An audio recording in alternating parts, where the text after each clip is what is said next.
I know we're all so thrilled and grateful to Hillary for being here with us tonight. It's my great honor to introduce her. And, I thought a lot about what I was going to say and talk about what amazing leader she's been, her accomplishments as an advocate for children and families, for children's health insurance, as an international leader, all of these other accolades I could lay on her. But I want to tell you from my heart, this person is a great person. She's someone I trust. She's someone I have supported since 2008.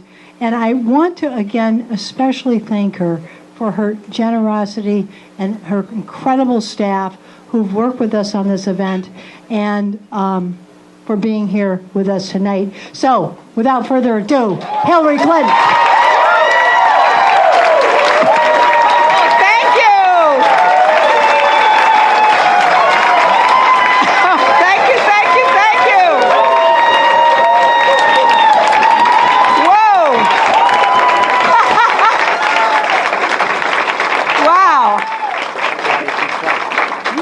This is one of the most enthusiastic group of Democrats that I've seen anywhere in the country. I love it. Absolutely great. I am thrilled to be here. I know that this is the 10th anniversary of this Plymouth Democratic dinner. I want to thank Deb for not only her introduction, but her friendship and her support over the years. And all of you, it's really exciting to be part of this. I have been looking forward to it because I really believe in building the Democratic Party from the grassroots up. Working in counties and towns and working, obviously, to recruit more people to run, recruit more people to help, and that's what you all are doing. I know that the proceeds from this will be used to help recruit and support local candidates all the way up to the presidential level. So thank you so much for doing this.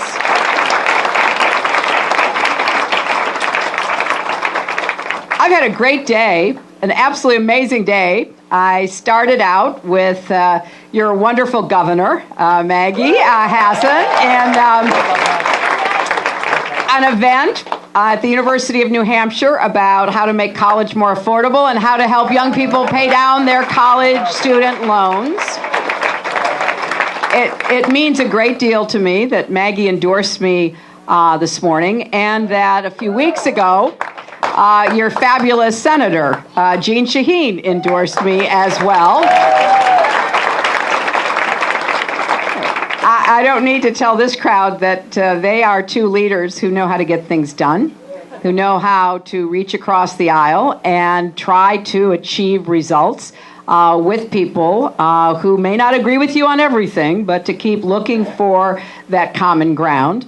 And I am so grateful for their leadership. I said today to the press that, it means a lot to me. Maggie is a friend of mine. To have her support, but also because I admire her leadership and the fact that she finally got a budget, which is no easy task in dealing with the Republicans in the legislature. That's the kind of leadership that I want to see more of in Washington. To be shamelessly borrowing from what has been successful under her governorship. This campaign, which is off to quite a start with the other side, sort of clearly and consistently pointing out why we must elect a Democrat for the White House in 2016.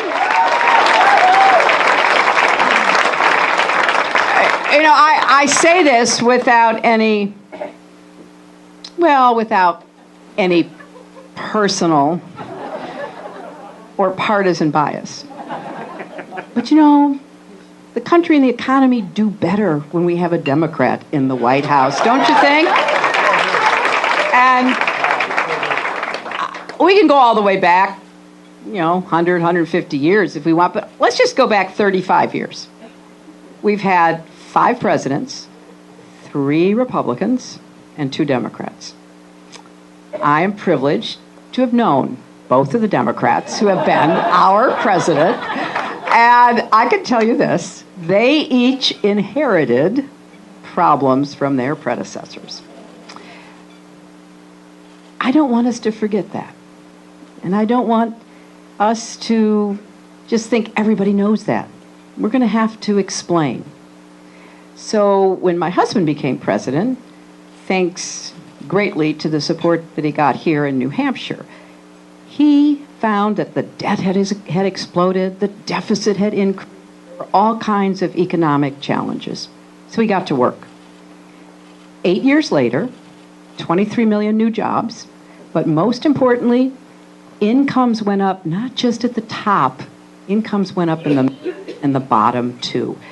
Everybody benefited from that Democratic presidency that tried to have shared prosperity that would help every family get ahead. And on top of it, ended up with a balanced budget and a surplus. So we were in such a great position to make progress on so many issues because we were absolutely on a path to retire the national debt had we chosen to do so. We could have made Social Security secure for a century or more. We could have made sure that the Medicare Trust Fund was strong. We could have invested in science and research and education. We could have had an early childhood education program and universal pre-kindergarten, which we still need today. But you know what happened. I saw it firsthand. I was honored to be elected to the Senate in New York in 2000. And when I got to the Senate, the new Republican administration made it totally clear to anybody who was paying attention. They wanted to undo the economic policies of the Clinton administration. They wanted to go back to trickle-down economics, and they wanted to cut taxes on the rich and get out of the way of corporations. And they did.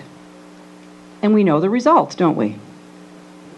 You know, after the 2008 election, President-elect Obama called me, asked me to come see him in Chicago. I didn't know why. Turns out he wanted me to be Secretary of State, but before we got to that, he said, you know, the economy is in such worse shape than they even told us. We were not just facing a great recession, we could have had a great depression. We were losing 800,000 jobs a month. Millions of homes being foreclosed on, people's primary wealth just disappearing. And this was all handed to a Democratic president. And so the president-elect said to me, we got problems overseas. We got so many issues we have to deal with. I want you to be Secretary of State, start traveling, restore our leadership. I've got to save the economy. And he did.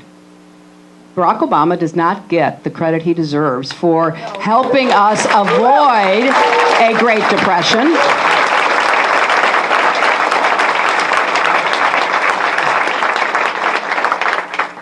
And so we're now standing.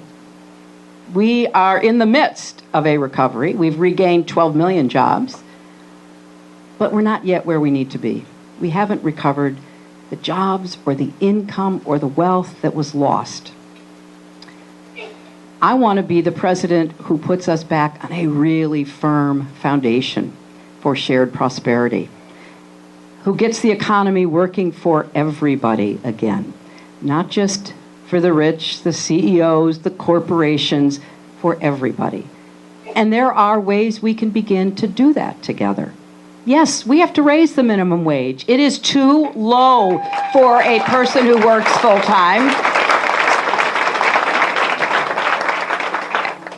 And I want to do more to make sure that equal pay for equal work is actually implemented and women get their fair share of economic rewards.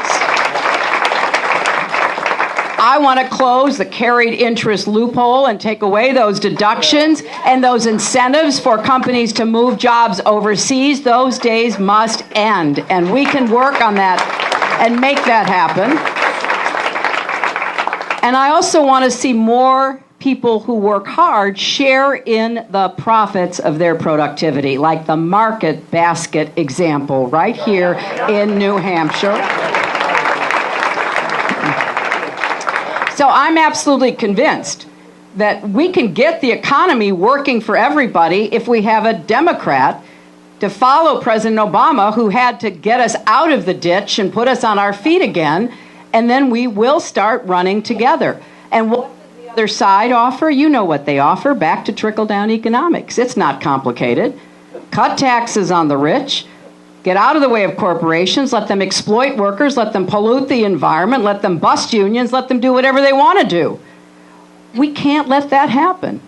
And so it's our job, me as the candidate, all of you as Democrats here in Plymouth, to make the case to everybody you can talk to. We cannot let them rewrite history again. We have to stand firmly and strongly on behalf of the Democratic Party values that do people who work hard for a living. Now, I'm not running for my husband's third term or Barack Obama's third term. I'm running for my first term, but I will apply the lessons that we learned through presidents. And I'm also looking forward to debating whoever they finally emerge with on their side of the ledger. It's really hard to make up some of the stuff that you hear coming out of them and in these debates and elsewhere. But we're going to have an election about real issues, not about rhetoric. We're going to have an election about the choices that America faces. One of those choices is whether we will finally get serious in confronting climate change, which is an existential threat, and which we can confront and create millions of new jobs at the same time. That is what I find so maddening about the Republican position. Because we can, if we change the incentives from fossil fuels to clean, renewable energy, see an absolute renaissance in new science and research and jobs that are being created. I'll give you just a quick example. I spend some time when I'm not here in New Hampshire, in Iowa. And already in Iowa, they get 30% of their electricity from wind, right? 30%. And what does that mean? It means costs are going down and fossil fuel is not being burned. They're also making great progress in advanced biofuels to the extent that the Defense Department is trying to think about how they can use biofuels instead of jet fuel. These are not pie-in-the-sky ideas. These are happening. I want to set big goals for our country again when it comes to climate change and clean energy. I think we can have the same sense of mission that we did when President Kennedy said, let's send a man to the moon and bring him back. Some of you might actually remember that. And what was so great about it is, people said, we can't do that. We'll never get that done. And he just said, yes, we will. And we did. Well, I want to say we can move toward a clean energy economy that will be good for people's paychecks, good for their jobs, good for their children's futures. I want us to see, by the end of my first term, the installation of 500 million more solar panels in America, and by the end of my second term, enough clean energy to power every home in America. And if we set our mind to this, we will do it together. I also want us to understand the link between our education system and our competitiveness. We have to do more to make every child feel that spark of learning. And I want to work with the teachers of New Hampshire and America to make that happen. I happen to think that The real experts in education are the people standing in front of our children, people who are working to try to light that spark. I have this old-fashioned idea. We ought to look at all of the research that has been done about what works to help kids learn, instead of going from fad to fad to fad. And there are some very clear findings. But there are two pieces of this that are really important to me personally. One is early childhood education. And I remember coming to Plymouth State and talking about these issues years ago. I'm still talking about them, and we're going to work together and get them done. There is, in my view, no more important investment than in the first 5 years of life, both for the individual, but also for our society and our economy. And I don't say that just because I'm a new grandmother, although that's pretty keen and wonderful. I say it because we now know from brain research that if a child gets the right stimulation and support in those early years, that brain will develop. 80% of your brain is physically formed by the age of 3. If you're being stimulated, people are reading to you, talking to you, singing to you, that brain develops in a way that prepares it for vocabulary and for learning. And that's what I want for all of our kids. It shouldn't just be my grandchild and those of you in this room, especially the educators who understand the importance of this. We all have to provide more support so that families understand they are their child's first teachers. And then we need universal pre-K so that kids who need that extra help will be able to get it. Because the achievement gap starts in kindergarten, and it's really hard. If somebody comes in from a family that has a lot of difficulties, where English may not be the first language, where there are health issues or other kinds of challenges in the family, those kids need the community to stand behind them. And it's not only me saying this, or the educators whose heads are nodding.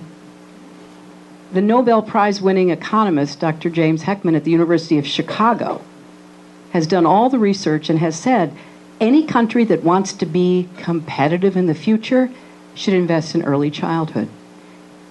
And what has convinced me that people are listening to him is he's just been hired as a consultant to the Chinese government to help them set up their universal pre-kindergarten program. And I take that really seriously. I have no intention as your president in standing idly by while any nation is better prepared for the future than we are. So we're going to do what we can on early childhood education. And then on the other end, we're going to make college affordable again. And today, at the University of New Hampshire, the governor and I talked about the issues around that. My plan, which is called the New College Compact, and please go on my website and study it and see how it would affect you or someone you know. We would make it possible for any student at a public college or university to be able to pay tuition without borrowing any money, because we will support, through the federal government, those states and institutions that work to bring costs down and work to help support students who need financial assistance so they don't go into debt to be able to go to college. We will also refinance all the debt. It makes absolutely no sense. You can refinance your mortgage, you can refinance your car, you can't refinance your student loans. And we have students right here in New Hampshire who owe tens of thousands of dollars at interest rates of 6, 7, 8, 9, 10%, when interest rates have been, as you know, much lower than that now for a number of years. This is one of the biggest challenges young people face. And we had a couple of students who talked about their particular situations at the university as Maggie and I conducted this town hall. And it's heartbreaking because they are trying to do everything they can to get ahead in America. They're going to school. They're making the sacrifice, and they just feel like they're hamsters running in the cage. And I want to make sure we do what President Obama has recommended. Let's make community college free, because the 2 years at community college should be like adding to comprehensive high school as it was in the past. And everything I am putting forth in this campaign, I tell you how I will pay for it. I tell you where the money will come from, because I take seriously the stewardship of the federal dollars. But I also tell you that we have to make these investments, because we need to get richer and stronger and smarter, and we especially need that for our kids. I will also defend the Affordable Care Act. I believe in it. I think it's made a huge difference in the lives of so many people. It has to be improved. There are problems with it. We've got some issues with small businesses, with not enough choice by the insurance companies, with costs still being too high. We have to address that. But when the other side tells you that they want to repeal the Affordable Care Act, I don't know who they talk to. Certainly not one of the 16 million people who are benefiting from it. This young woman today at the University of New Hampshire, she said, look, I have my master's in teaching. I'm looking for a job. I needed reconstructive surgery on my shoulder, and thanks to the Affordable Care Act, I'm still on my parents' policy, which she can be until she's 26. There's so many people who have benefited. We must defend it. But there are 3 issues I want to lay before you and solicit your advice on. The first is we are moving toward a caregiving crisis in America. If you take all of the situations where people are thankfully living longer but need help in being able to live, Alzheimer's, autism, you name them, we are going to have so many people who need to be supported as they do what they want to do for their loved ones. I met a woman in Dover at a town hall. She said, I rushed over here because I want to ask you, what can you do to help me? I'm taking care of my husband who has Alzheimer's and my mother who has Alzheimer's. She told me we're spending everything we have. I can't work because I've got to be in the home, because if I go out to work, I won't make enough money to have the people who would take care of them anyway. I don't want to give them up. I feel like this is what I'm supposed to do. I just need a little help. I hear that from so many people. A woman last night in Concord said to me, I have an autistic son. He's getting older. What am I supposed to do? I'm no longer young. I can't take care of him the way he needs to, but I don't want to send him away. I want to take care of him. We're going to have to come together as a nation to figure out how we do this. Secondly, untreated mental health is one of the biggest problems I hear about everywhere I go. You know, we changed the law. We're supposed to be able to get treatment for mental health just like any other kind of health issue. But that's not what happens. People often don't get the help they need, or the help that they are offered through their insurance policy or through Medicaid or Medicare is not up to what is required. We've got to end the stigma on mental health treatment, and we've got to figure out how we're going to be more efficient, because if we don't, we're going to still see our prisons and our jails flooded with people with mental health problems. And one of the reasons why we now have a substance abuse epidemic in New Hampshire and elsewhere is because people with untreated mental health medicate themselves with alcohol or drugs. I was in Laconia at a town hall yesterday. There were like 700 people. It was truly like a sauna. It was so hot. Nobody, well, maybe one person passed out, but people were riveted. They didn't move because we were talking about addiction. We were talking about overdoses. The police chief was talking about how they've changed their approach to policing to heroin. A woman stood up and she said, you know, it's too late for us. Her son died of an overdose. She said, but I want to talk about what needs to happen that can help others. I have a plan for how we can do more to support what is happening here in New Hampshire and elsewhere.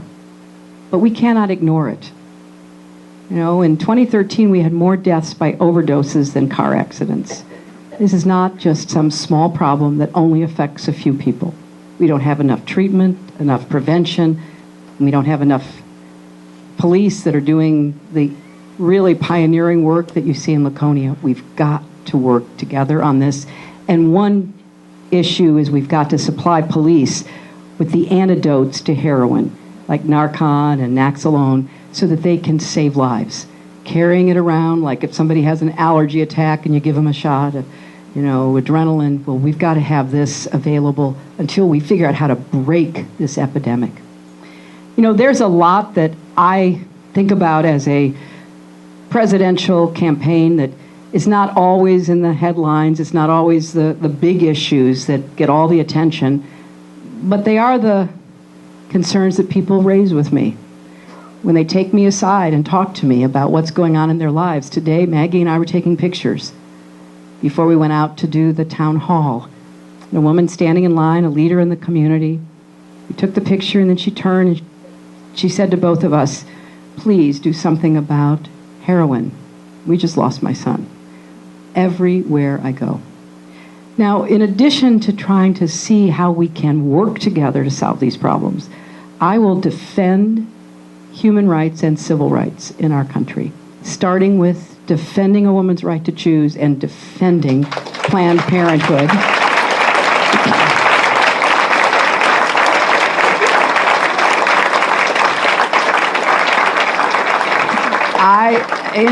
I was disheartened. I was appalled at what all of the Republicans were saying. They were making misleading, untrue comments. And they went further than that. Some of them want to shut down the United States government to deny women basic health services, cancer screenings, family planning, HIV testing. That is so inexcusable and indefensible. It's wrong on the merits, but it's terrible for our country to look like we can't govern ourselves. To see the Republicans willing to literally stop our government. You know what that sends a message to the rest of the world about? America just can't get its act together. They can't make decisions. They can't pay their debts. That weakens us. It puts us on the defense. And we cannot let that happen. It's one of the many reasons why we have to elect a Democrat in 2016. And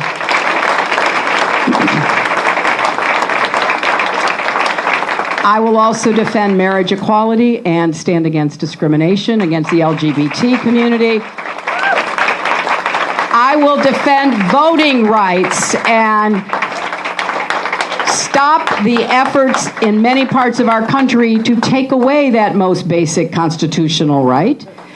And I want to see every 18-year-old automatically registered and sign them up to be part of our democracy and exercise their vote.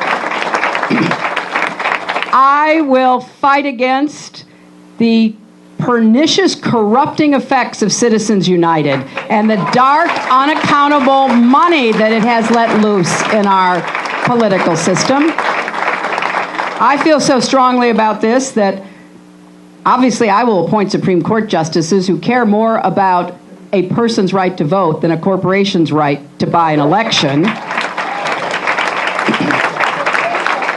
And I will, if necessary, support a constitutional amendment to undo Citizens United so that we can get back to regulating the money that is used to finance our campaigns.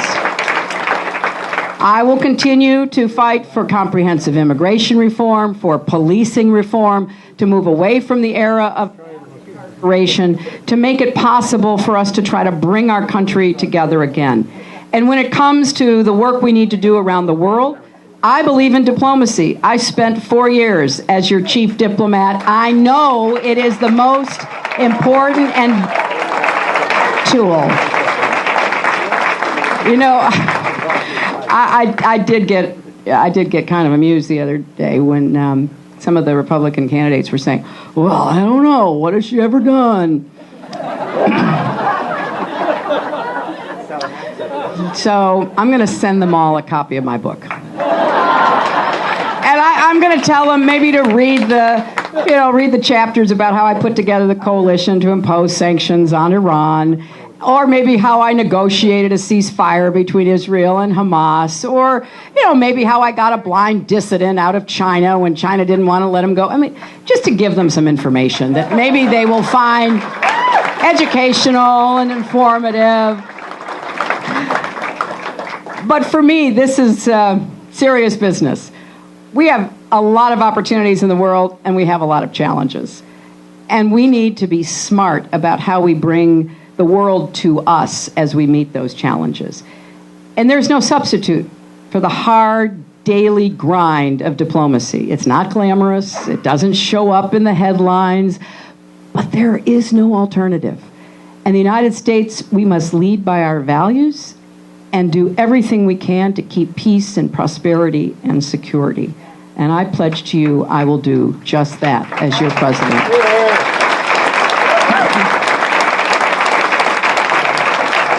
Now, finally, because I want to have a chance to walk around with Deb and greet everybody, but finally I want to say this.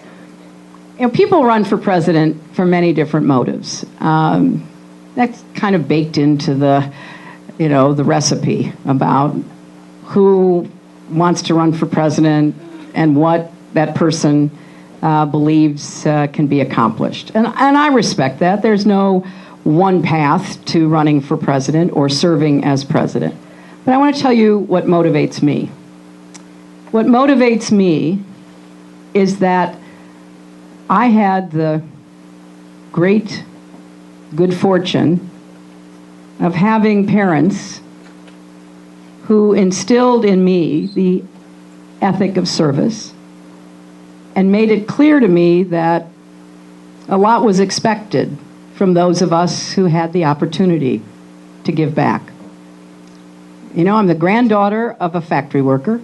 My grandfather went to work every single day in the Scranton Lace Mills, not unlike this old mill and factory that we're in today. And he did it to support his family, but he also did it because he wanted a better life for his sons. And he sent all three of his sons to college.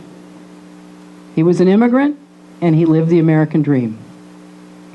My dad, after serving in the Navy, started a small business. It was a really small business, but it produced a good, solid, middle-class life for us. And I'm now standing before you, third generation, asking for your support in my campaign to be president. My mother's life was very different. She was abandoned and rejected by her parents and her grandparents. By the age of 14, she was working as a housemaid.